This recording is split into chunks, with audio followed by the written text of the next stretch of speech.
Hello there. Now, I've shared this painting with you before. It's another 30 by 40 inch oil on canvas, but it's a canvas on board, which is fantastic for the robust processes that I use. And the canvas is from ACF. And it is a brilliant piece of kit. I love working on these. They can stand up to everything that I throw at the painting technically. Anyway, the reason I'm showing this to you again is because the first time I showed it to you, it wasn't finished. And I was having numerous battles trying to get it to where I wanted it to be. It was one of those situations where part of the painting were exactly what I wanted, and other parts just wouldn't go where I wanted them to be. So I'm going to put my hand in again, as I usually do, just to show you a sense of scale of the painting.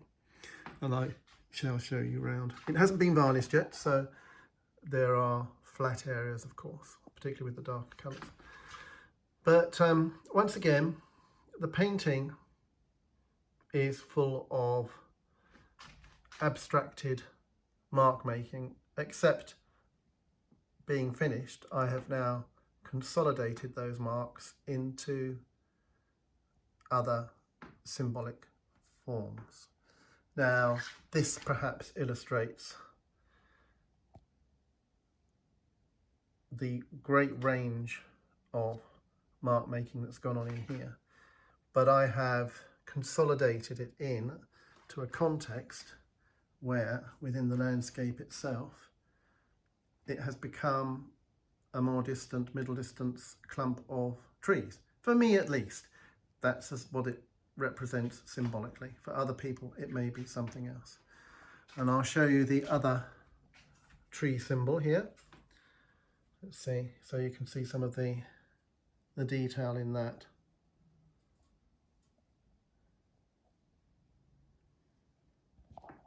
Now, the area I had difficulty with was this here. It was hard to find a way to create the right colours and textures in this closest part of the painting that would give the right notions of warmth and texture that I was looking for. I'd already created this texture above, which involved various layers of paint and then rubbing and scrubbing away to create a sense of detail which I didn't need to meticulously paint. That's always good, I think. And then juxtapositioning that is this more sort of fluffy texture which has different levels of transparency and opacity in it. So it creates a notion of grasses with very fine filaments of seed heads, which worked pretty well. And also from a colour balance point of view, it sat well with the painting, particularly as these very strong fresh greens do create challenges within the overall balance. The shadows, the symbols for shadows yet again,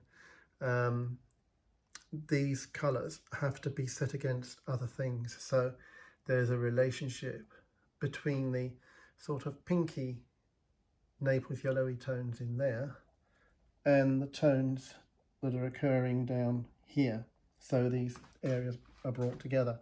And then this cadmium yellow band across here sort of marries them and also articulates them in such a way that it brings them to life. So now the structure of the painting feels nice and complete, and I have created a sense of mood, for me at least.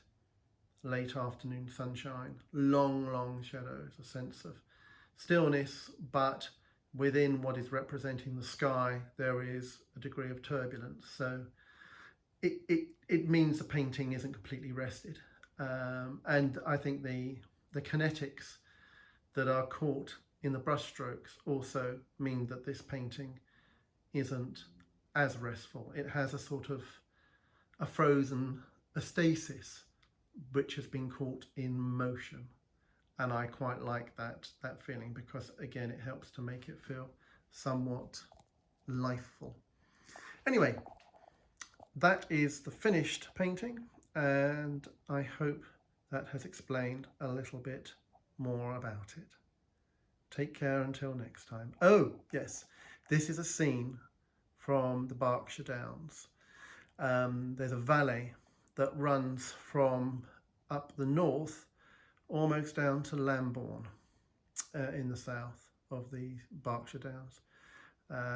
And this was a reminiscences of a walk that I did very near that area, and I was taken by the vast panorama and the openness of the sky and the scene.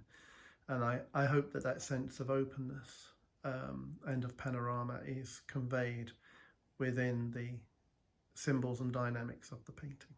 So now, finally, until next time, cheerio.